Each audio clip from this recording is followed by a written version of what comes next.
today we'll get to know about our common enemy, that is coronavirus.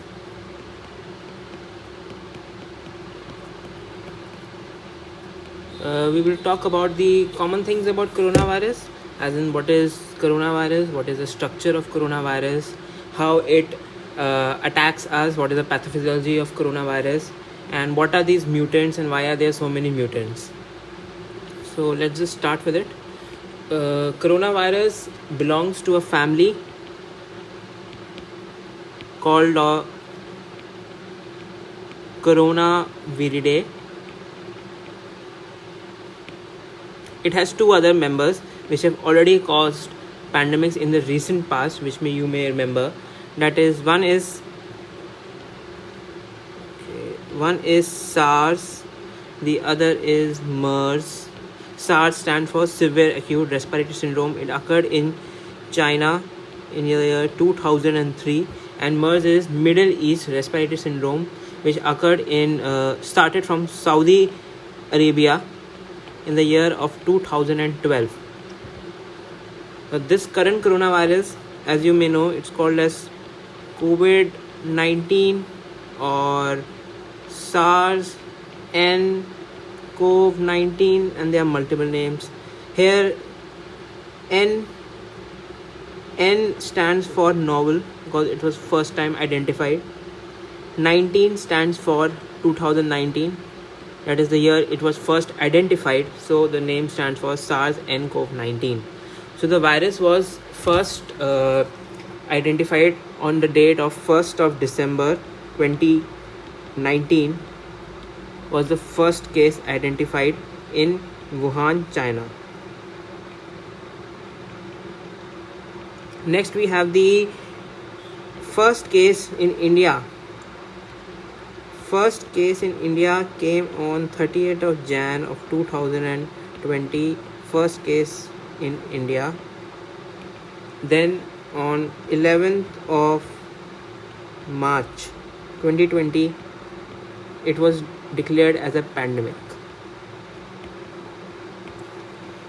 So this is the basic information of coronavirus. Now let's come to the structure of coronavirus. Coronavirus is a single-stranded RNA molecule, where here is the single strand of RNA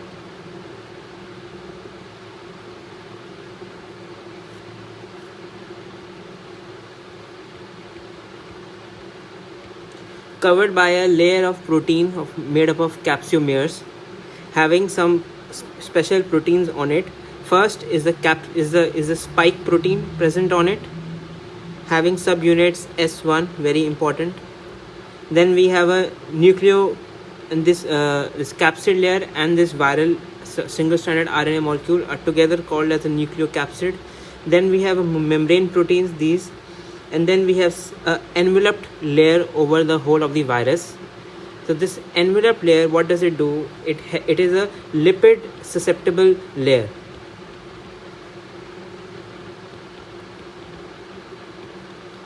And that is the reason of using soap and alcohol rubs, because it targets the susceptibility of this envelope of the coronavirus, and it destroys it, it kills it. That is why it is very important to use alcohol rubs and soaps to kill off the coronavirus. Next we come to what is the pathophysiology of coronavirus.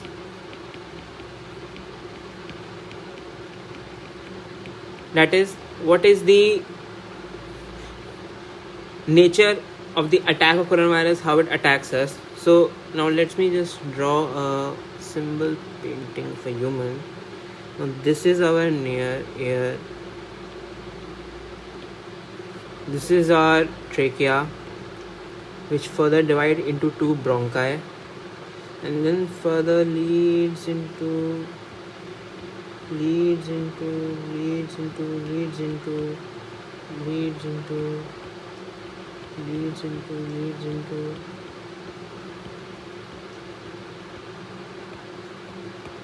These are the two lungs.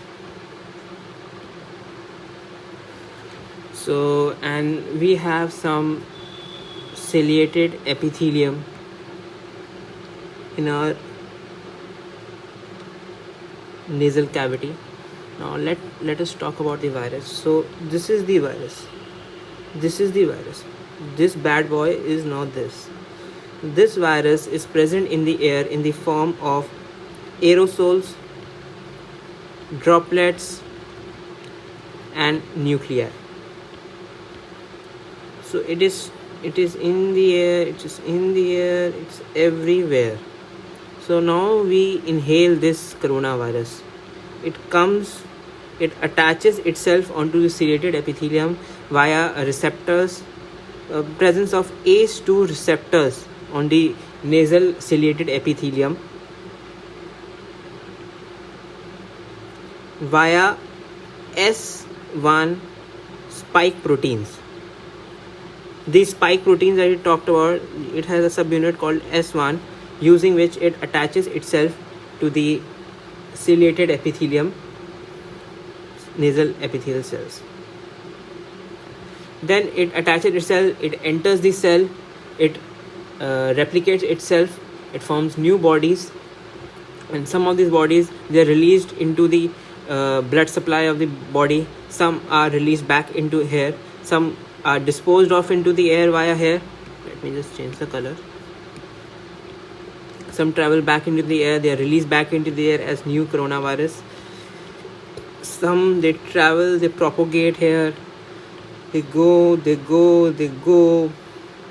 from the upper respiratory system to the lower respiratory tract. They go, and then they reach the lung, and then they attack.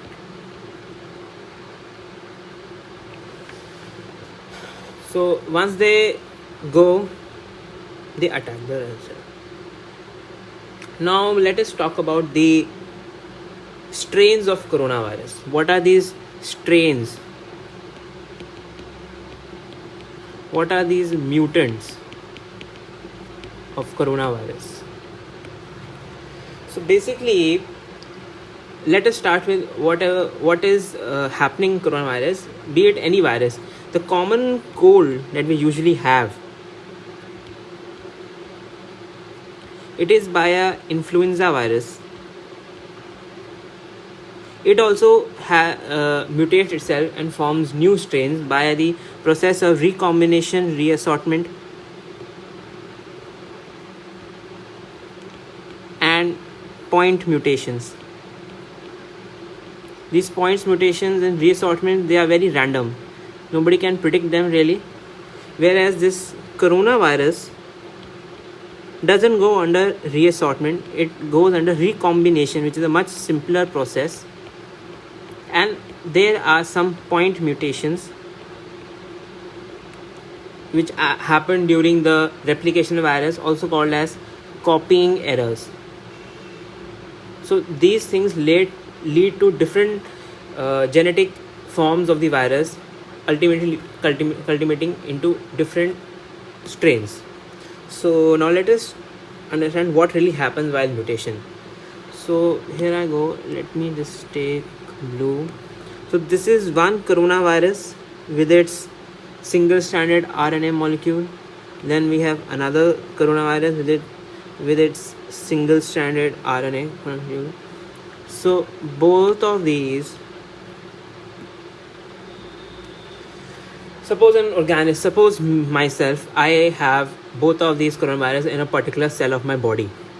So we have this coronavirus, we have this coronavirus, and now both of these want to multiply and replicate themselves. So while replication, they remove all of their structures, all of their proteins, all of their envelope, and they convert themselves into just naked RNA,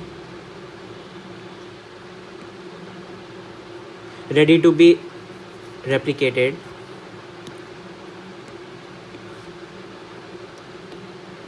So here there are some breaks in the RNA. So here they undergo a process called as recombination, where these RNA, both of these 1 and 2, they want to recombine with each other, forming a new type of RNA. And how does that occur? There are some enzymes which break the, oh god,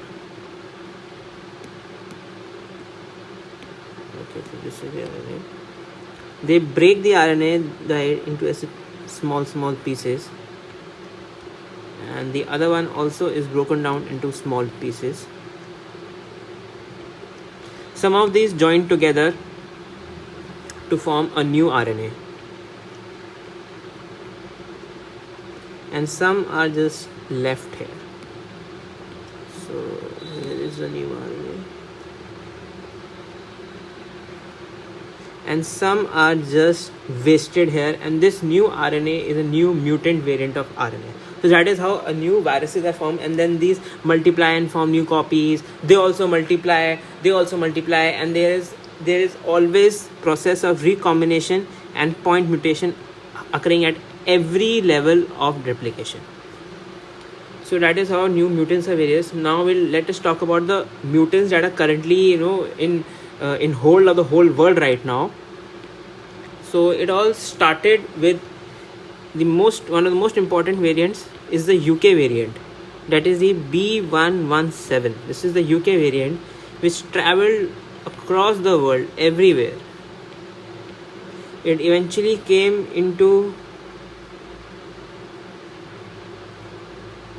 India.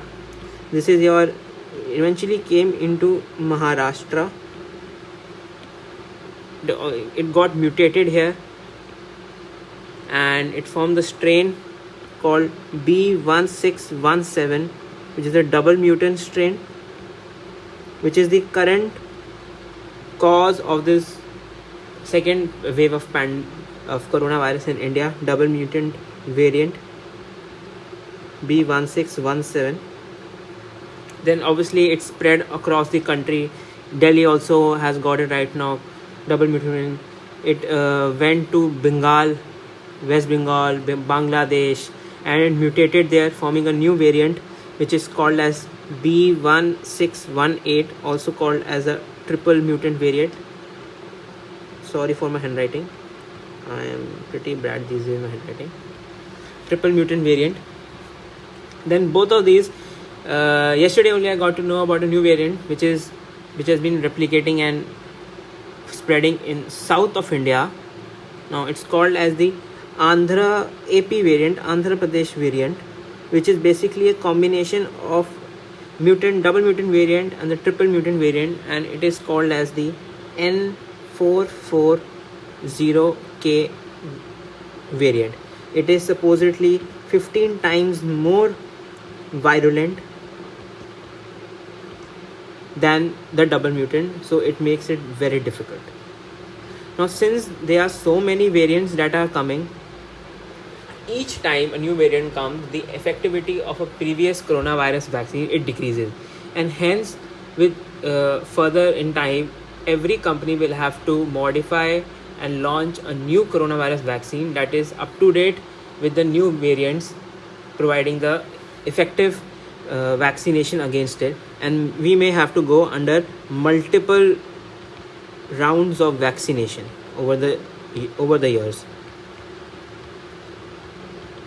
So that is one problem that we are having, and that is and it is basically this coronavirus is mutating at a much faster rate than normal usual viruses, like I told about influenza viruses causing a common cold. Normal, let me say viral pneumonia हो गया, viral बुखार हो गया, तो वो it is mutating at a much faster pace. So that is all about the structure, the pathophysiology, and the basic information of coronavirus. And I just want to end here. And this is all the hope that we have.